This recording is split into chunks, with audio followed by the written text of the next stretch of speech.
তো welcome guys. তো আজকে ব্লগ করতে এসেছি আমাদের গ্রামে, মানে আমাদের গ্রামেতেই মা কালীর মন্দির। তো এখানে আমাদের গ্রামের পুজো হরে আসে, আমাদের নিজেদেরই ঘরের পুজো আসে। একটা বন্ধু আজকে পুজো দিতে এসেছে।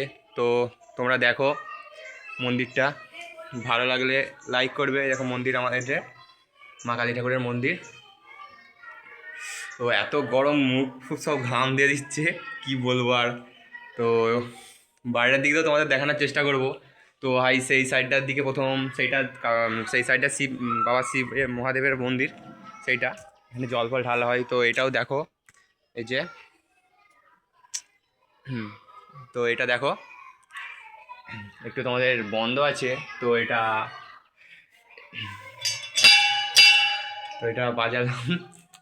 মন্দিরটা দেখো তোমরা, একটু গেটটা খুলছি, খোলা যায়নি। দেখো আজকে এইসবে পুজো হয়েছে এখানে। এই যে নিচেটা এখানে জল ঢালা হয়, এখন বাবন এসে পুজো করে গেছে। তো চলো সেই সাইডটার দিকে যাই, যে একটা আমার বন্ধু এসেছে। তো চলো ঘর নিজের মতো করে চলো সেই সাইডটার দিকে যাওয়া যাক। এখানটা এই জায়গাটা লক্ষ্য করো, এখানটাতে মন্দিরটা পুরনো মন্দির ছিল, এই জায়গাটা ভাঙা হয়েছে, এই জায়গাটা নতুন করে হবে আবার। আর সেই সাইডটার দিকে স্কুল চলছে।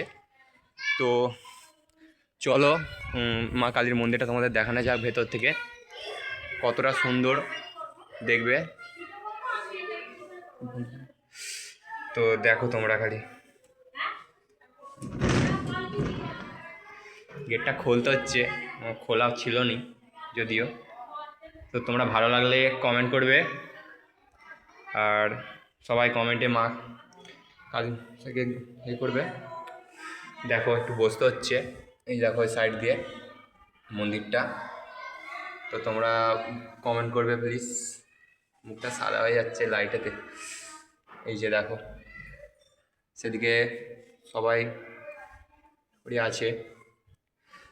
তো ওপরটা দেখো খালি তোমরা, কতটা উঁচু।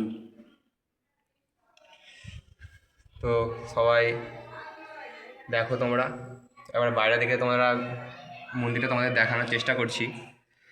আর ঘর করে নিই, তো চলো একটু বাইরে দিকে তোমাদের দেখানো যাক।